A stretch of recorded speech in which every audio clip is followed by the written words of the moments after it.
Daf Yomi, Tractate Bava, page 15a, starting at the top of the page, at the top of the Amud, with the words B'nei Chorin u'B'nei Bris, free men and members of the covenant. The Mishnah states free men to exclude Canaanite slaves from being valid witnesses, and it states members of the covenant to exclude Gentiles. The Gemara notes, and it is necessary to teach both exceptions, as had the Torah taught us only about a slave, I might have presumed that he is disqualified from serving as a witness because he has no lineage. In other words, the child of a Canaanite slave is not legally considered to be his child in any sense, but a free Gentile who has lineage, I might say, no, he is qualified. And similarly, had the Torah taught us only about a Gentile, I might have presumed that he is disqualified from serving as a witness because he has no connection to the mitzvot of the Torah.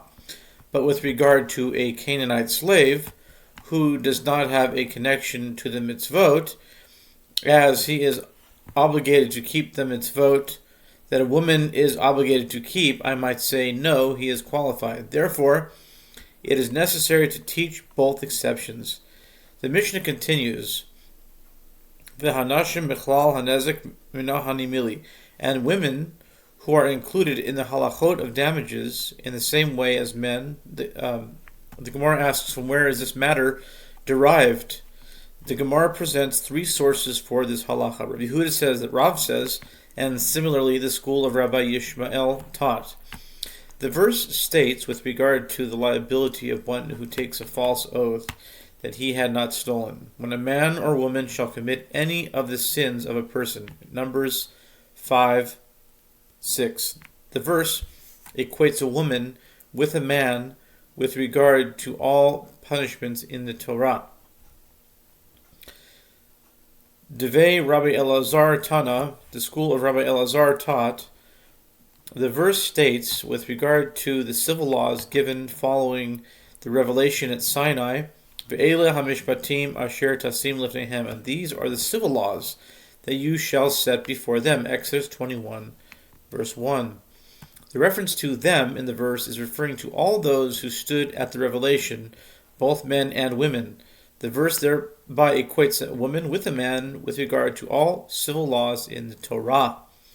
Devei Chizkiah Rabbi Yossi Glili Tana, Amar Kra Vehemis Ish O Isha, the school of Chizkiah and Rabbi Yossi Glili taught. The verse states with regard to liability in a case where one's ox kills a person, and it killed a man or a woman, Exodus 21:29. The verse thereby equates a woman with a man with regard to all killings in the Torah.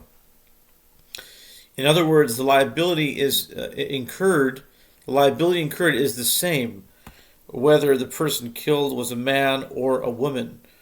The Gemara notes, and all three sources are necessary, as had the Torah taught us only the first source, one might have said that it is there that men and women are equated, as the merciful one had pity upon a woman and made her liable in order that she should achieve atonement through paying restitution.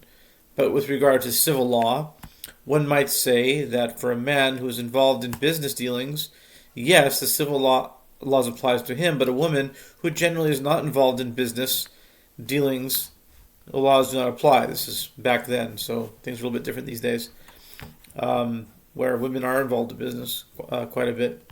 And had the Torah taught us only that men and women are equated in civil law, one might have said that this is in order that she should be able to sustain herself by engaging in business dealings. If civil law did not apply to a woman, one would be wary about conducting business with her.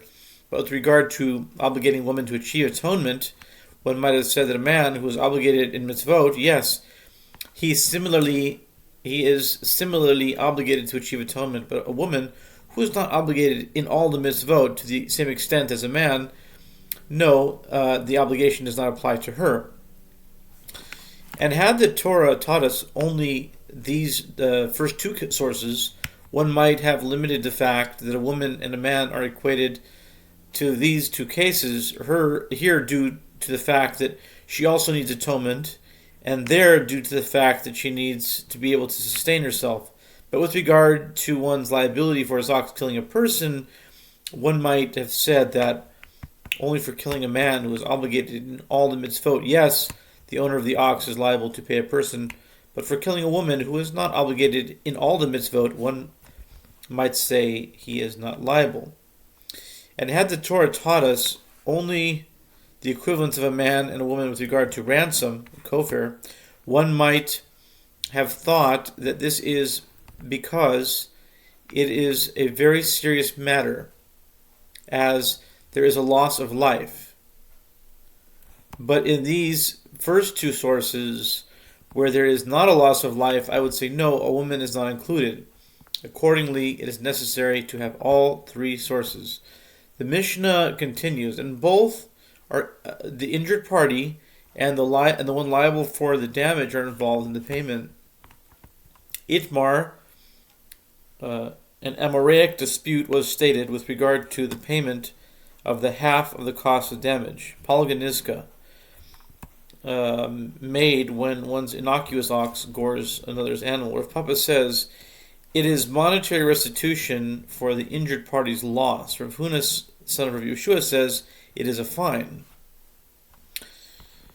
The Gemara elucidates. Rav Papa says the payment is monetary restitution, as he holds that even ordinary oxen which have not been forewarned with regard to goring are not presumed to be safeguarded, as their nature does not prevent them from acting in a belligerent manner.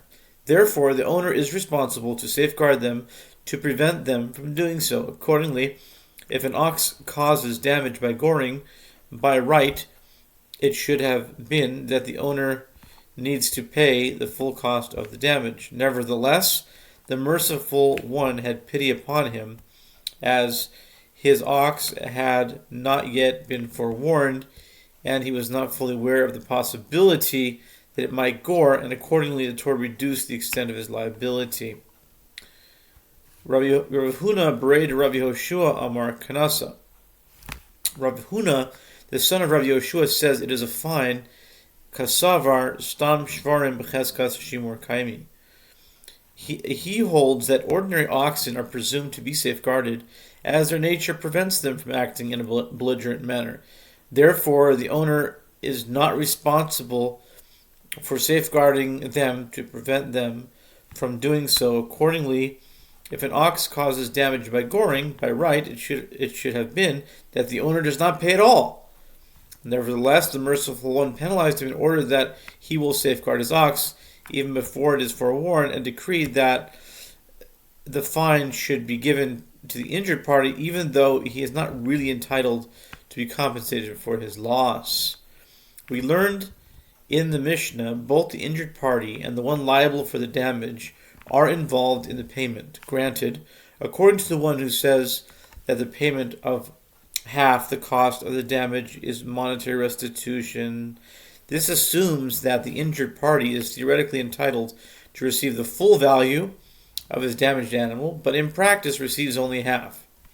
This is what the Mishnah means by saying that the injured party is also involved in the payment, because it is as though he is compelled to forgo half of the cost of the damage that by right he should be paid. But according to the one who says that the payment of the half the cost of damage is a fine, which assumes that the injured party is not really entitled to be compensated for his loss, now that even the money that he takes is not his by right, is it accurate to describe him as being involved in the payment?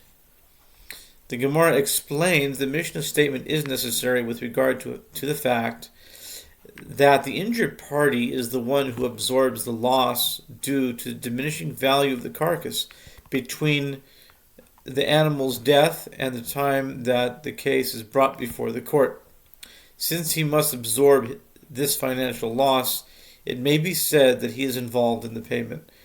The Gemara asks, how can one claim that the Mishnah is referring to the diminishing value of the carcass? Isn't it already taught in the first clause of the Mishnah, which by using the term payments of restitution for damage teaches that the owner of the injured animal attends to, in other words, retains ownership of the animal carcass, and therefore it follows that he bears any depreciation in its value, as the Gemara on 10b explained above. The Gemara explains why the Mishnah needs to teach this principle twice. One mention is made with regard to an innocuous ox, and the other one is made with regard to a forewarned ox. And it is necessary to state both cases, because if it would teach us the principle only with regard to an innocuous ox, I might say that that only there does the Torah limit the liability of the owner of the ox, because it has not yet been forewarned. But with regard to a forewarned ox, I would say the Torah does not limit the owner's liability at all, and the owner must also bear the loss due to the diminishing value of the carcass. And similarly, if it would teach us the principle only with regard to a forewarned ox, I might say that only there does the Torah limit the owner's liability, because he is paying the full cost of the damage, so the Torah does not overly burden him. But with regard to an innocuous ox, where he is liable for only half the damage, I would say the Torah does not limit his liability any further, so he must bear the loss of the diminishing value of the carcass. Therefore, it is necessary to state the principle in both cases. The Gemara attempts to prove whether the payment of half the cost of the damage is considered to be monetary restitution or a fine. Come in here, a proof from the Mishnah in 16b. What is the difference between the liability incurred for damage caused by an innocuous ox that caused by a forewarned ox? The difference is that the owner of an innocuous ox pays half the cost of the damage exclusively from proceeds of the sale of its body, and the owner of a forewarned ox pays the full cost of the damage from his superior quality property. The Gemara explains the challenge posed by the Mishnah, and if it is so that payment for damage caused by an innocuous ox is considered a fine, let the Mishnah also teach this additional distinction. The owner of an innocuous ox does not pay based on his own admission, in accordance with the halacha that one does not pay a fine based on one's own admission, whereas the owner of a forewarned ox pays based on his own admission. The Gemara answers the Tana could have taught this distinction. However, he taught only certain distinctions and omitted others, including this one. The Gemara asks, what else did he omit that he omitted this? A Tana would never omit just a single case. Perforce, there must be another halacha that he omitted.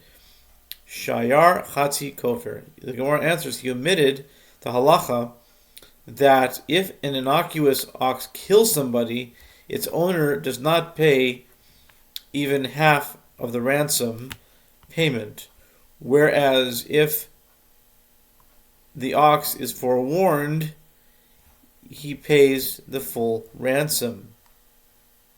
The Gemara rejects this if one claims that the Mishnah omits the halacha of one who admits his liability due to the fact that it also omits the halacha that the owner of an innocuous ox does not pay even half the ransom. That is a flawed claim, and as this is not an omission, but because one could say in accordance with whose opinion is this Mishnah, it is in accordance with the opinion of Rabbi Yossi Haglili, who says that when an innocuous ox kills a person, one pays half the ransom, and therefore the distinction between an innocuous and forewarned ox is included in the Mishnah's ruling that the owner of an innocuous ox pays half the cost of the damage. Accordingly, no proof can be adduced from the Mishnah. Tashima, the Gemara suggests another proof. Come and hear a proof from a Mishnah in Ketubot 41a.